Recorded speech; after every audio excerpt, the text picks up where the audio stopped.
Hallo, Martin Meter hier. Diesmal mit einer traurigen Nachricht. James Randi ist tot. In Deutschland war er bei weitem nicht so bekannt wie in den USA. Deshalb möchte ich sein Leben und Wirken kurz vorstellen. In jüngeren Jahren arbeitete Randi als Zauberkünstler und hatte viele Auftritte im Fernsehen. Sein Wissen über Zaubertricks und was dahinter steckt, sollte sich später noch als sehr wichtig erweisen. In Europa war The Amazing Randi, wie er sich damals nannte, praktisch unbekannt. Sehr bekannt war dagegen Uri Geller. Die Älteren erinnern sich. In den 70er Jahren trat er im Fernsehen auf und verbog Löffel, wobei er behauptete, das mit Hilfe von übersinnlichen telekinetischen Kräften zu tun. James Randi entlarvte ihn mit Leichtigkeit. Das Löffelverbiegen war ein ganz normaler Zaubertrick und überhaupt nichts Übernatürliches. James Randi sagte öffentlich, Uri Geller würde Zaubertricks vorführen, die auf der Rückseite von Frühstücksflockenpackungen stünden und sie als übersinnlich verkaufen. Daraufhin wurde er von Uri Geller verklagt auf $15 Millionen wegen übler Nachrede. James Randi gewann allerdings den Prozess. Er konnte eine Schachtel handelsüblicher Frühstücksflocken vorweisen, auf der genau dieser Trick zum Löffelbiegen abgedruckt war. Auch der evangelikal-christliche Prediger und angebliche Wunderheiler Peter Popoff wurde von James Randi entlarvt. Mit welch miesen Tricks der vermeintliche Wunderheiler arbeitete, wird unter anderem in dem Spielfilm Der Scheinheilige von 1992 mit Steve Martin ganz gut dargestellt.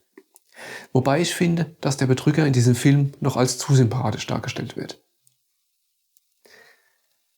Randi hat im Lauf seines Lebens noch viele weitere Betrüger entlarvt, die so taten, als hätten sie übernatürliche Fähigkeiten und die damit mächtig Geld machten, bis ihnen Randi auf die Schliche kam.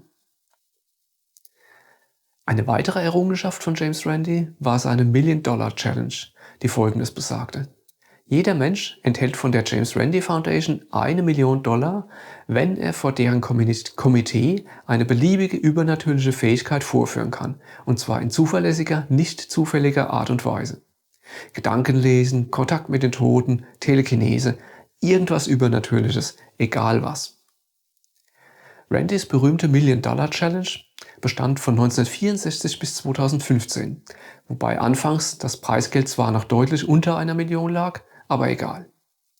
Wichtig ist, über 1000 Leute haben es versucht. Kein einziger hat es je geschafft, irgendwelche Ergebnisse zu präsentieren, die über schlichte Zufallstreffer hinausgingen.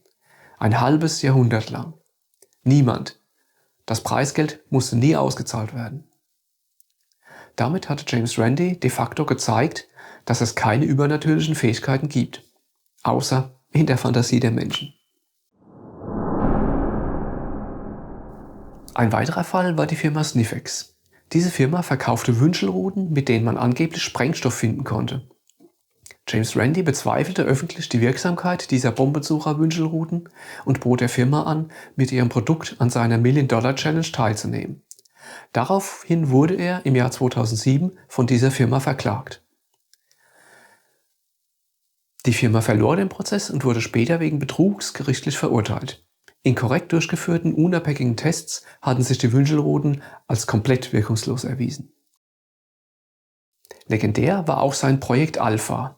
In eine Einrichtung zur Untersuchung paranormaler Phänomene schleuste er 2 Bühnenmagier ein, die sich als Testkandidaten mit paranormalen Fähigkeiten ausgaben.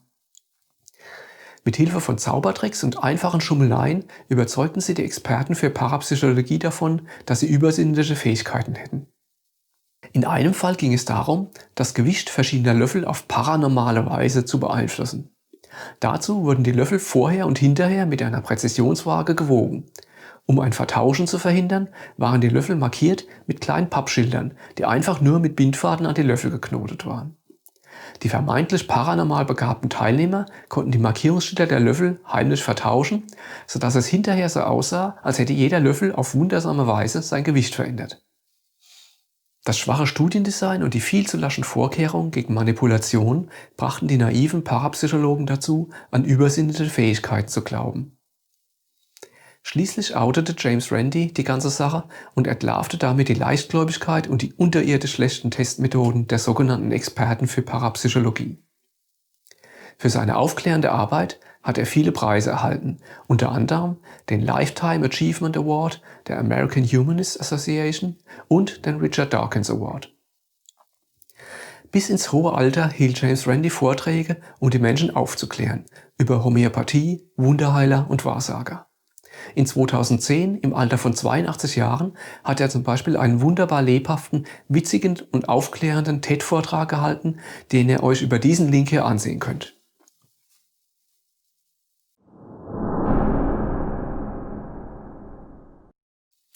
James Randi starb am 20. Oktober 2020 im Alter von 92 Jahren. Er war ein wachsamer, klar denkender Aufklärer, ein wahrer Wächter der Vernunft. Seinesgleichen werden wir nie wiedersehen. Und jetzt ist seine Wache zu Ende.